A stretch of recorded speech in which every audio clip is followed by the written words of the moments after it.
Alright, let's say you decided to buy a boat, your lifelong dream of being able to finally get on the water every weekend has been accomplished. You start looking into regulations and realize that there aren't any for boats. It's not like a car where you have to go through some kind of course.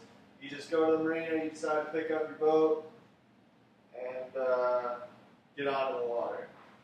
As soon as you get onto the water, you realize that you forgot your drain plug. Your boat sinks and you no longer have a boat.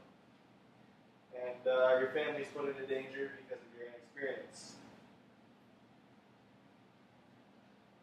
And now it's a pretty bad time to educate yourself on boating safety and everything that goes along with boating. The reality is you can operate a boat without having a license at all if you're over the age of 16.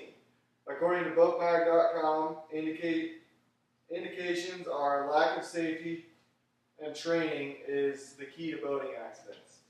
So the number one reason for boating accidents is inexperienced boat operators, pretty obvious. Number two, alcohol use. Alcohol usually comes with boating and driving for whatever reason. And number three is excessive speed, because generally there are no speed limits on the water.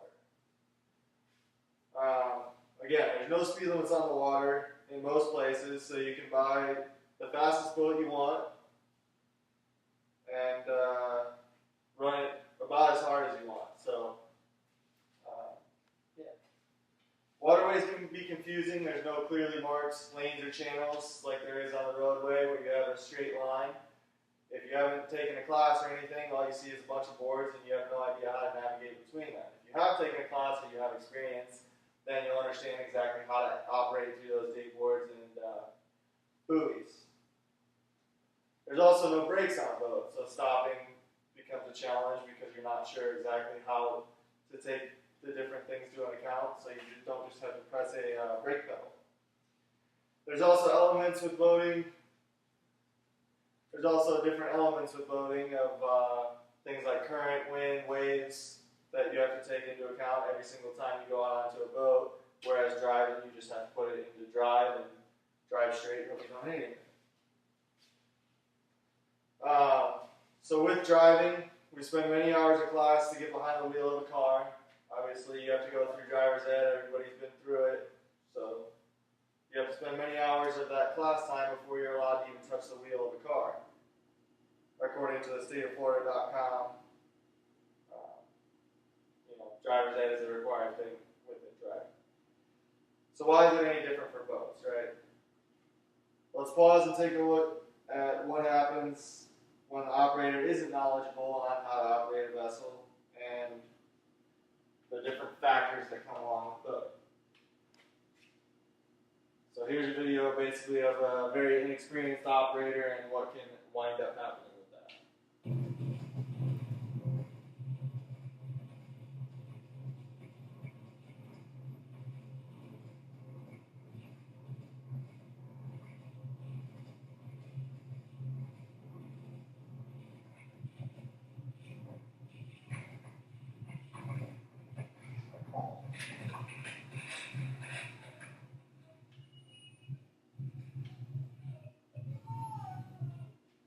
Alright, so obviously that's a fairly amusing thing when you see them crash, but if you're on the boat, it could be quite a danger. You see, when he was operating the boat, he wasn't exactly sure how to use the throttles or what to do with the wheel when he started to hit waves.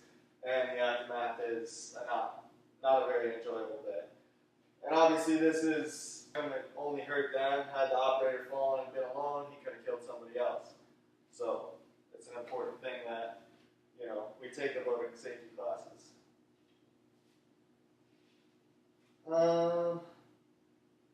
So with cars, obviously we learn things like the rules of the road, how to understand different signs and symbols on the road, how to share the road with other bikes, cars, that kind of stuff, and the basic operation of a vehicle, right?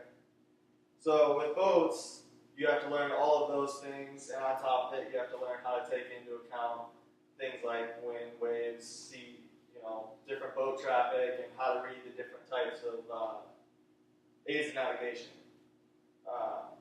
So with boating, there's even more things to learn. You're sharing the waterway with different types of boats, how to respond when a different type of boat comes comes towards you, you respond in different ways depending on what it is.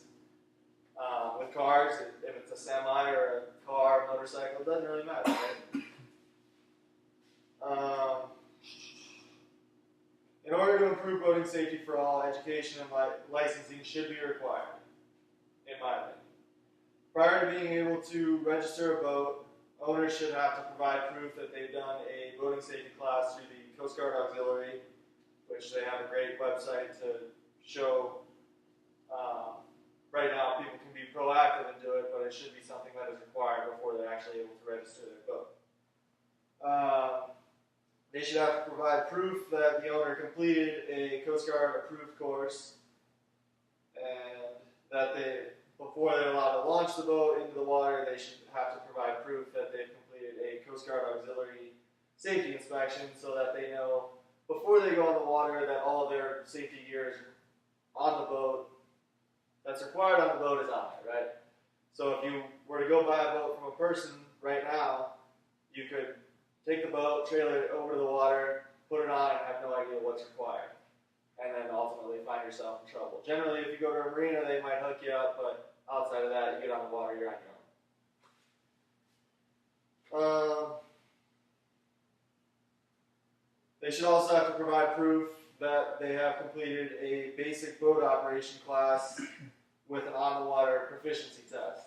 So things like our video don't happen.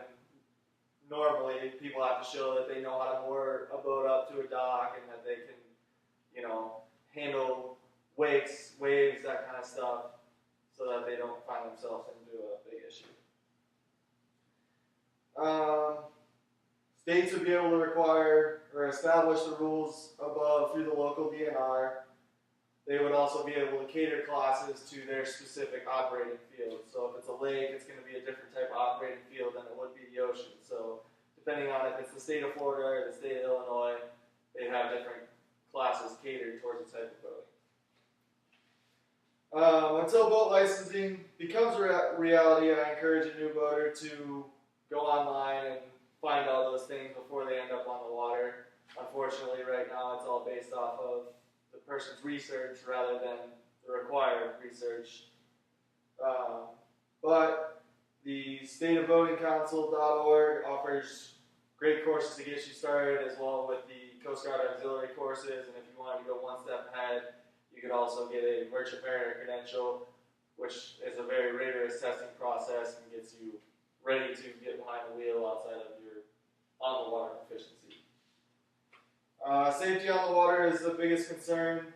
Although accidents are going to happen, they can be very limited through increased regulation of boating.